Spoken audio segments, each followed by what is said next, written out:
Senhor presidente, colegas deputados, deputadas, estimado povo brasileiro, todos nós somos testemunhas do debate que foi desenvolvido nesse plenário, nas comissões, por causa da PEC 241, a emenda constitucional 95, que estabelece o limite de gastos do governo.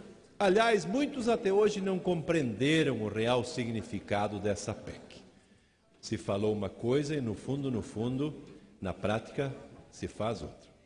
E a pergunta que não quer calar é a seguinte: onde foi, afinal, parar a preocupação do governo com o equilíbrio das contas públicas da União?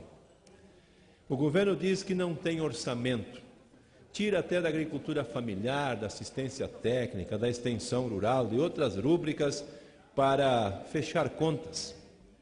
Mas a pergunta que também é preciso ser feita aqui, e a renúncia fiscal de 400 bilhões que o governo fechou os olhos em 2017, não poderiam ou deveriam estar nos cofres públicos?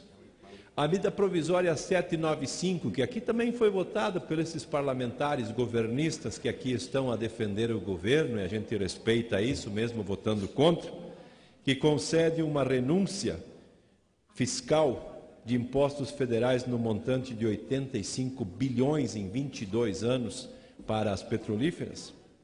Ou o calote de Moçambique e da Venezuela, que se negaram a pagar uma dívida de mais de R$1 bilhão para o Brasil, que poderíamos ter comprado 4 veículos novos e ter dado para as administrações dos 5.700 municípios brasileiros? O refis mais generoso da história, dos 10 bilhões do Fundo Rural. Aliás, esse dinheiro vai faltar na Previdência para pagar a aposentadoria de salário mínimo. Ou então a Lei 13.606, que excluiu, que esqueceu, que não colocou dentro da lei e na regulamentação, melhor dito, não está na regulamentação, mas está na lei da renegociação da dívida da agricultura familiar, ou do refis das micro e pequenas empresas, onde tem mais uma renúncia de 82,99 bilhões, e agora o governo diz que os 10 bilhões para atender a demanda dos caminhoneiros é difícil. Assim realmente não dá. Para os outros, generosidade. Para os da casa,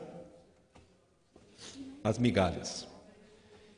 E aí, para concluir, presidente, eu queria agregar aqui também, porque eu fiz um pedido por escrito aos órgãos competentes, para saber quanto de dinheiro o governo gastou com a reforma da Previdência no ano passado. A gente chegava no aeroporto, era propaganda naqueles vídeos e áudios. Nas mídias, na televisão, nos jornais, temos que fazer a reforma da Previdência. Pois, pasmem, o governo gastou 13,4 milhões de reais só de propaganda, que deve ter feito muito bem para os grandes veículos de comunicação social. Dinheiro público, dinheiro do povo, dinheiro do imposto. Portanto, senhor presidente, não digam que não há recursos, que os brasileiros continuam a pagar impostos todo santo dia, cada vez mais e em volume maior. E, infelizmente, o nosso governo não está administrando como deveria, pois se administrasse como diz a lei, não estaria faltando recurso nem na saúde, nem na educação e muito menos na infraestrutura e na agricultura. Obrigado.